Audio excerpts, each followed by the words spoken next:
This is your reporter behind the story, our segment about how a story comes together from an idea to broadcast. And in Castle Pines, a fight over a proposed McDonald's has escalated into a legal battle. Developers want to build a 3,600 square foot McDonald's with 2 drive-through lanes. It would be part of the soon-to-be developed Parkway Plaza, which has already been approved by the city council. But in a meeting in May, the council voted 5-2 against the site improvement plan. Now the developer is suing the city. Olivia Young is your reporter in Douglas County, and she tells us what happened after neighbors spoke out against the McDonald's. Douglas Gilbert is HOA president for these nearby homes. You would have French fry grease coming into your home.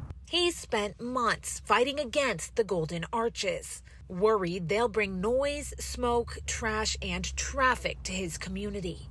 In May, City Council denied the project's site improvement plan, saying it did not further community welfare.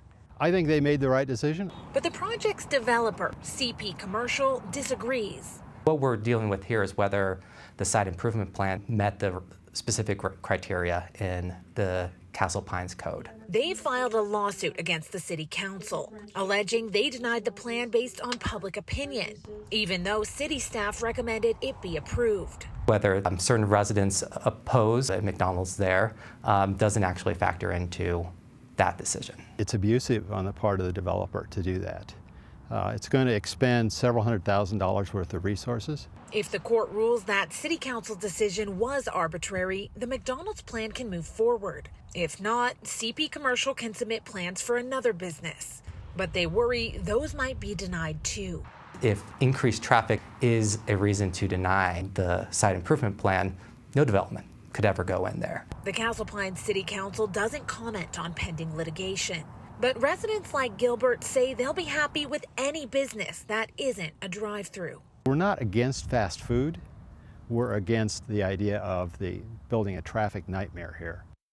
And Olivia joins us now to talk more about this story. So the lawsuit against the city council rather, says that the plan was denied based on public opinion. So isn't that a good thing? Well, you would think, Michael, but the developer says the city council's task here was to evaluate whether the site development plan met specific criteria under Castle Pines Code. And city staff had previously found that it did. And the developer says community feelings about the business should not play a part in that.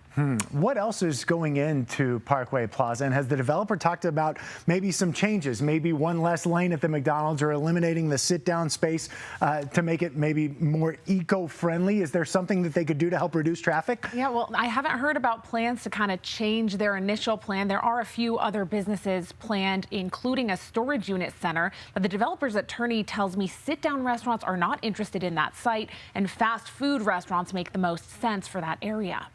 Now, last week, McDonald's reported that sales are down in the U.S. compared to the same time last year. Are customers getting sick of the Golden Arches?